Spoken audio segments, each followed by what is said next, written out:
YouTube, what is good? Today we are coming right back at you with another video. Today we're going to be talking about how you should be setting your lineup in MLB The Show. Now, seeing that we're coming to the end of the content for MLB The Show 22, there's a lot of options that you could put out there, whether being just someone that you like as a personal favorite player or just objectively a good card. Let me help you out right here and let's take a look at how your lineup should look, at least structurally, so that you don't end up having some sort of issue against a certain type of pitcher.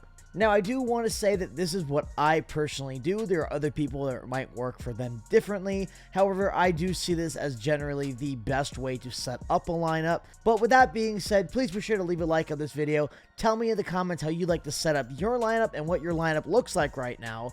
And sub to the channel. There's going to be a lot more MLB content. Hopefully, we'll get some more stuff going through the winter, going into MLB The Show 23. But with that being said, let's get right into the video. So first thing we're going to talk about here is what cards you should be using.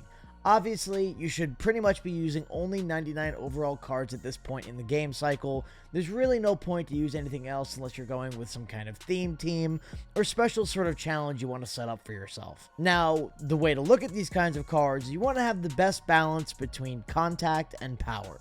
Now, that's just personally what I look at. Defense in this game isn't really that big of a deal. It just so happens that all my defenders are practically either diamond or gold. But ultimately, you want to take a look at the hitting. Contact and power are the easily most important things. But if you're anything below Hall of Fame, you can sacrifice a little bit of that contact for a little bit of extra power. Now, I will say the one really important thing about having good defenders is their speed and their arm. In the infield, the speed doesn't matter that much, mostly just their arm does, especially when you're looking at shortstop and third base. Second base, you could have a poor defender there and you can get by just fine. But when it comes to the outfield, you need to have good speed and you need to have a high arm rating. Now, there is the chance you want to run somebody like Babe Ruth, Nick Swisher, somebody who's, high 50s, low 60s type speed. You could tuck that guy away in left field or right field and he'll be just fine. Obviously, you don't want to throw him in center, though. But generally, when it comes to the outfield, even if the reaction rating really isn't that great, a lot of times a 95+ speed guy does make up for a poor reaction rating. Similarly with the catchers, I feel like it's a really big misconception that you have to have 99 arm and diamond fielding behind home plate to actually have a good catcher. Jimmy Fox is behind home plate for me. He's played probably several hundred games at this point, and he's been a fantastic catcher. Let me show you. So Jimmy Fox gets about 78 fielding, which is like high silver, low gold defense with 80 arm. But as you can see here on his stats, he's played 222 games. He has played every single game at catcher, and he has not made a single error yet. Now, unfortunately, they don't tell you how many caught stealings he has or his caught stealing percentage. However, I will tell you right now, he can definitely throw out a guy with 99 speed at second base and third base. But like I said, as a catcher, as long as you're having about silver defense, like I used to run Mike Napoli behind the plate, same situation, silver defense, he did perfectly fine. You never really have any pass balls, and the ones that are pass balls generally also get away on guys with diamond defense as well. So now that the fielding is out of the way, let's take a look at where you should bat your guys in the lineup.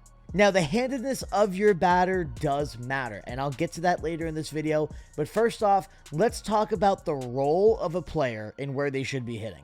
So I think the best way to structure your lineup is a lot like how you would in actual real-life baseball. I think it's a little bit of a misconception that your best hitters should bat 1, 2, and 3. Me personally, my best hitters right now are batting 3, 4, and 5. Now, Mike Trout actually is my best hitter, and he's hitting first.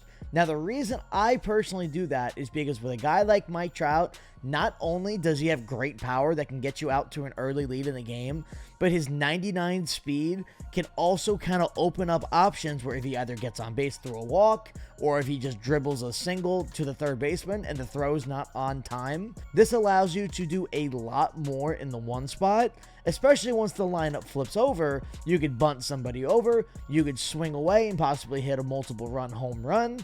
This guy just offers a lot of versatility, and me personally, I love Mike Trout's swing. He's one of the better players on my team. He just works out for me. Now, a lot of times the guy in the 2-hole of your lineup kind of gets forgotten about. be wary of this player. A lot of times, for me personally at least, this is one of my better hitters that I try to hide away and realize, okay, this guy gets on base a lot, he hits the ball hard, but I don't want him to have that idea of, oh, well, he's a 3-hole hitter, oh, he's a 4-hole hitter, where you really have to be careful with him. Your 2-hole hitter can do a lot of damage, and it's sneaky damage, because a lot of times when people sees the 2-hole hitter, you're like, oh, well, he's not his cleanup guy, so that's okay, I'll give him a good pitch. But a lot of times, this is where a lot of your success will come, right in this 2 spot. So your number 3 and number 4 hitters should be your 2 best hitters on your team. Me personally, this is not a spot where you really need to worry about speed. The only time you need to worry about speed is in that 1 slot. Considering Jimmy Fox and Corey Seager are anywhere from like 50 to 70 speed, yes, they are my best hitters, and yes, they get on base a lot, but they don't really carry the speed to be a good guy in the 1 hole, so they fall to the 3 and the 4. They score a lot of runs, they get on base a lot, they get a lot of hard hit contact, and this is like the absolute perfect role for these kinds of guys, because that's where you're going to be scoring most of your runs. Next up, we have the 5 hole. I call this the honorable mention card. This card is the one that is the best on your team that is not in your 1, 3, or 4. So for me, this card is Trey Turner. He's got great speed, he's got great hitting, and the man just hits everything you throw at him. This could also be an option for handedness as well if you need to offset somebody, but like I said, later I'll get to that. Your 6 and 7 spots do matter in your lineup. However, I feel like this is mostly for matchups, just so you don't get repeated handedness. These 2 guys, obviously, you should be playing the better hitting one in the 6, the worst hitting one in the 7. However, I do feel like this is kind of something you can play with a little bit and see what works for you. Now, for me, usually the 8-hole hitter is the worst hitter on your team. I really don't think that's necessarily true always. However, a lot of times, especially for my team right here, I only have Hank Aaron in the 8th. He's still one of my better hitters, but he's only in the 8-hole solely because of his handedness. Not to mention, this also is a spot where you could have him just get intentionally walked to get your pitcher up, possibly get a pinch hitter in, or just let your pitcher hit. Now, I will say I don't see any benefit batting your pitcher above the 9-hole, even when you have a guy like Shohei Ohtani on the mound who could really hit and run a lot. I'd rather have a guy like Shohei batting in the 9 spot, so if he gets on base, you could just flip it right back to the top of your lineup with him on base with good speed. But I've seen people bat him in the 8 spot. I saw somebody batting Shohei in the 1 once. Ultimately, once you pull out that pitcher, that could actually hurt you later on in the game, because you'll have to end up pulling your pitcher earlier than what you would expect. Now, for your bench bats, you want the best stats possible. So for me personally, I run 2 lefties, 1 righty, and 2 switch hitters on my bench. Now, when it comes to the bench, of course, you don't have to use what I use. Play guys that you play well with, players that you hit the ball well with. Try to mix and match those quirks that they might have, but you do want to be as close to 125 power and contact at the same time against either a right or left-handed pitcher, because when it comes to pinch hitting, your matchups do matter. But now down to the handedness.